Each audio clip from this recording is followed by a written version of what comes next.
Come on in, everyone. Come on in because we are here to have another discussion on Love is Blind.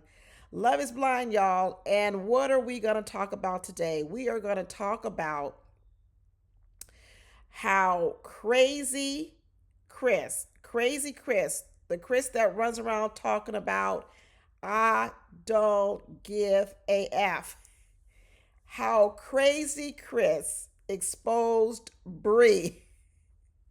I'm gonna tell you, as crazy as Chris is, as conniving as he is, how spiteful and evil he is. Let me tell you something. He got Bree real good. I mean, it was one of the best scams I've seen in a long time. And what was the scam? What was the scam that crazy Chris, how he exposed Bree? He exposed Bree's underlying belief that she had that she was settling for Connor. Yep, there you have it. Bree is one of those girls who says, I don't want to settle. I don't want to settle. And all along, she considered herself settling for Connor. And when crazy Chris came along, who intuitively knew, who knew. So that's the thing about a scammer. That's the thing about a scammer. Scammers sometimes have to have also good intuition because they got to know how to reel you in. They got to know how to scam you. They got to know what lies to tell you so that you're likely to believe them. Like, what are the cornerstones of a good scam? Let me Google it real quick. Hold on a second. The cornerstones of a good scam are, first of all, the core of a scam is a lie. It's a falsehood. That's what Google is telling me. Um, so what they first have to get you to believe is they've got to get you to believe this lie, right? That's how they reel you in. They're telling a lie. They're reeling you in. What was the lie that Chris told Bree? The lie that he told her was that she was settling. That was a lie he told her. And just like in any scam, the scammer will walk up to you, tell you a lie. Hey, I can sell you this car for 50% below market, right? And what you say is, wow, that sounds so good to my ears because I don't really have a lot of money, but I do need a car. So therefore, you stand there and you continue to listen to the scammer as he further reels you in. That was Bree. Bree was mesmerized. If you remember back when Chris was sitting there telling Bree all these things of how wonderful she was and how hot she was and how Connor was weak and that she needed a stronger man. She needed a man that she could take home to daddy. She needed a man that was going to whisk her off and take her around the world, right? That Connor was beneath her. That Connor was just some blue collar, simple man from the Midwest, as he always says. And Bree, you're much more than that. You're much more sophisticated. You need a strong man who's going to lead you. You see, all this was candy to Bree's ear because inevitably, inherently, she believed it. You see, because Bree is one of those women who walks around saying, I don't want to settle. And I've often talked about this on my show before about just when you think you're settling, that person is also settling for you. You see, when Bree thinks about Connor, throughout the whole series, she always called him a frat boy and the way he dressed and the way that he groomed himself. She always nitpicked on him as if everything she did was so much better. Her job, her career, her home, her style of dress, everything. So you keep saying, if you don't like any of these things about him, why were you with him in the first place?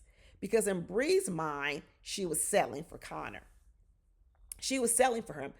But what Chris did, crazy, I don't give a F Chris exposed was that actually, Bree, you're not only not better than Connor, you are worse than Connor. You see, that's the thing about when people got to be very careful when they say they're settling. Because oftentimes when people say they're settling, they're only looking at a few things. Maybe she was looking at the money she makes. Maybe she makes more than Connor. Maybe she was thinking about the fact that, I don't know, maybe where she lives is a better neighborhood than where Connor lives. You got to be really careful when you say you're settling because more than likely, you are saying you settled for another person based on specific criteria. The problem is that there's a lot of other criteria, and that's what Bree didn't get. I tell you, one thing that crazy Chris did with Bree was he deliberately told her lies and disregarded the complete truth. And he did this throughout the show.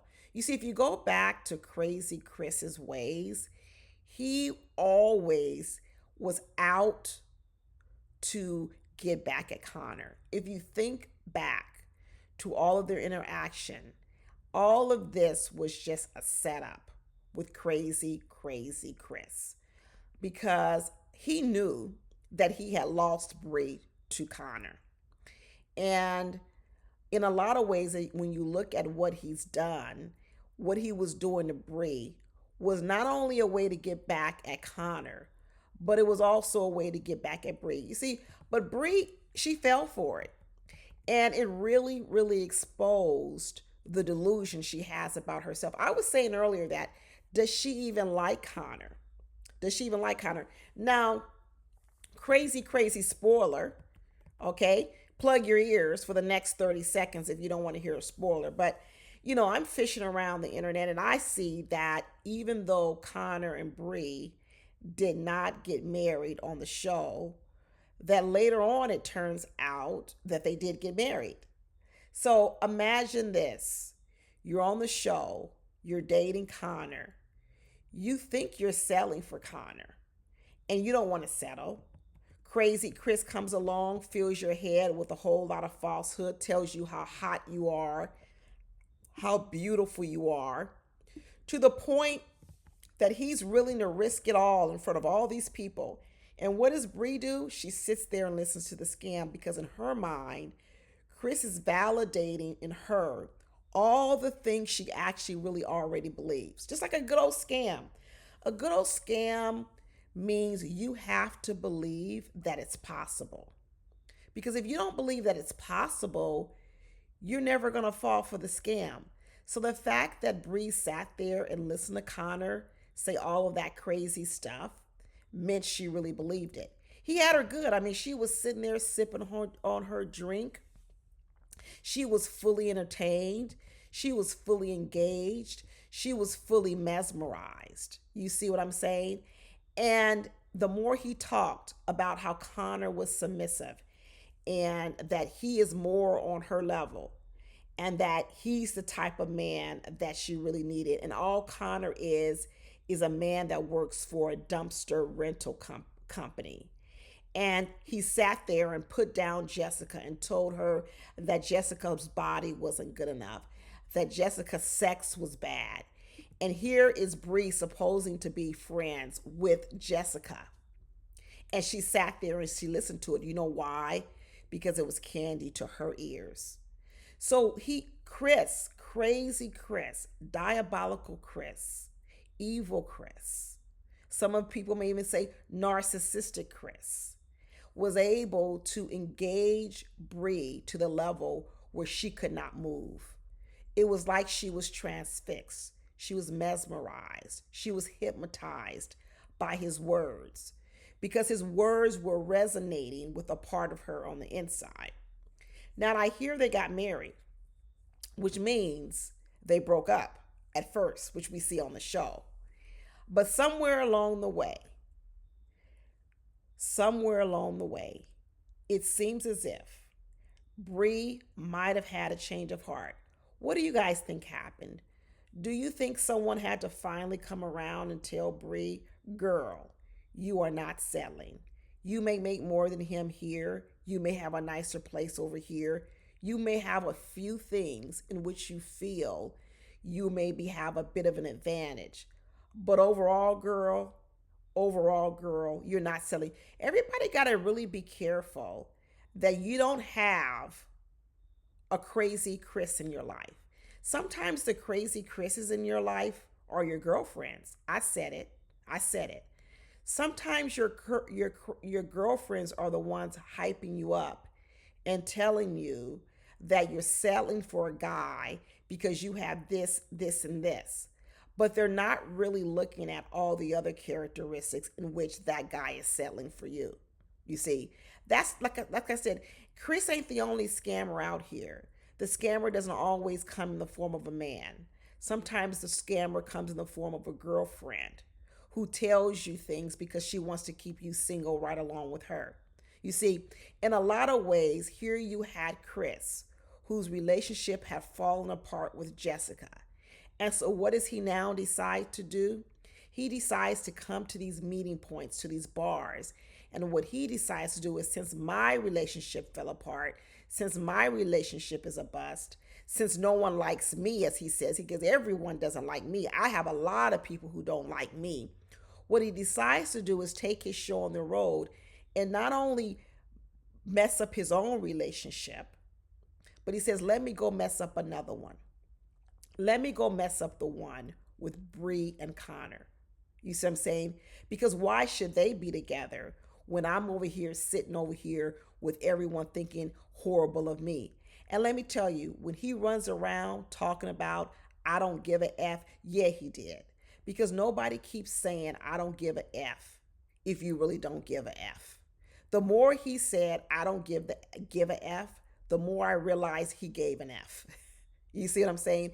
Not only did he give an F, he was intent on destroying Bree's and Connor's relationship. And what did Bree do? Bree sat there and listened like it was candy to a baby's ear because in her mind, she even believed that she was selling. But I mean, is there anyone here in this audience that believes that Bree was selling for Connor? Or are we all believing that it's Connor who has now settled for Bree? Because as Bree deserved Connor. Connor was one of my favorites. You see what I'm saying? Bree did not settle for Connor. It's really the other way around.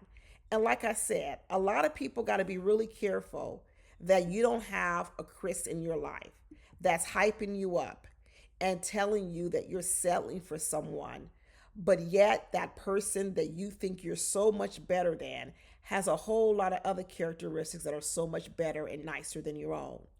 I'm not saying that there's some areas of your life in which you might be doing better than another person. Absolutely. But you got to be really careful that you're not limiting a person's entire worth to a few things.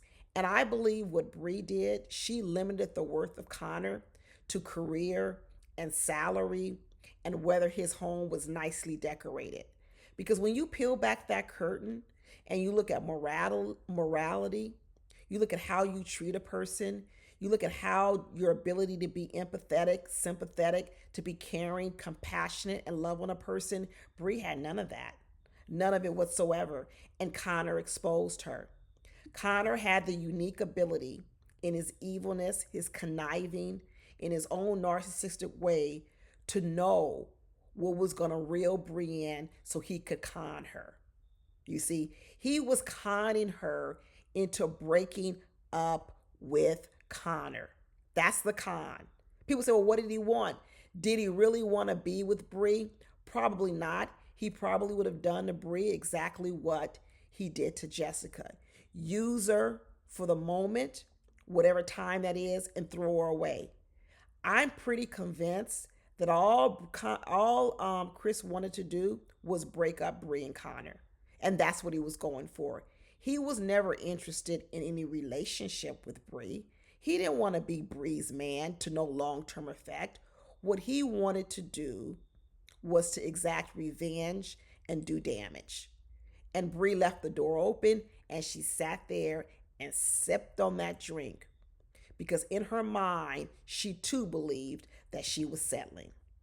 Like I said, be careful out here that you're not getting scammed, that you don't have a Chris in your life telling you that you've settled. You've settled. And you're overlooking qualities in people in which you yourself don't even have. Be careful. Be very, very careful. And when they were sitting there at that bar and Bree was mesmerized, how did the scam end? The scam ended like all other scams end. A scam leaves you feeling foolish. A scam feels you feel make you feel taken. A scam makes you feel like I wasted my time even being in this space with this scammer. And when Chris said to Bree, I would take you back to the Four Seasons and I would F you and we would be F buddies. That's when Bree knew she was getting scammed. But by then it was too late. The damage had done. Everybody saw her sitting over there talking to Chris for all that length of time. Connor saw it himself. The damage was done. You look a fool. You believed it. Your relationship is now in jeopardy. And like I said, be careful. Be very, very careful that some other people out here don't have a Connor in their life, or not a Connor, or Chris in their life, who's telling you things, jeopardizing your relationships with other people because their relationships are going poorly, because they want to see you suffer like they're suffering, right? Be careful. Like I said, a lot of people out here believe, oh, I don't want to settle. I'm not settling. How is it that no one is good enough for you? How is it that as much as highly as you think of yourself, no one is thinking that highly of you? You see, Bree probably went out there into the world, said, I don't want to marry Connor, decided I'm going to go out here and date, and realize you ain't got no offers, no offers, no better offers. You may think you're worth all that, but nobody's willing to pay that price. No one is willing to pay that price. So just maybe you do have some good qualities about yourself. I'm quite sure you do have something that you can bring to the table. But be very careful about deciding that you're so much better than everyone else and that all of a sudden you don't want to settle because you think your value is so much better than someone else's. You see, I hope now that Bree and Connor are together wherever they are, I wish them happiness. I hope that their marriage survives. I hope that their marriage is good.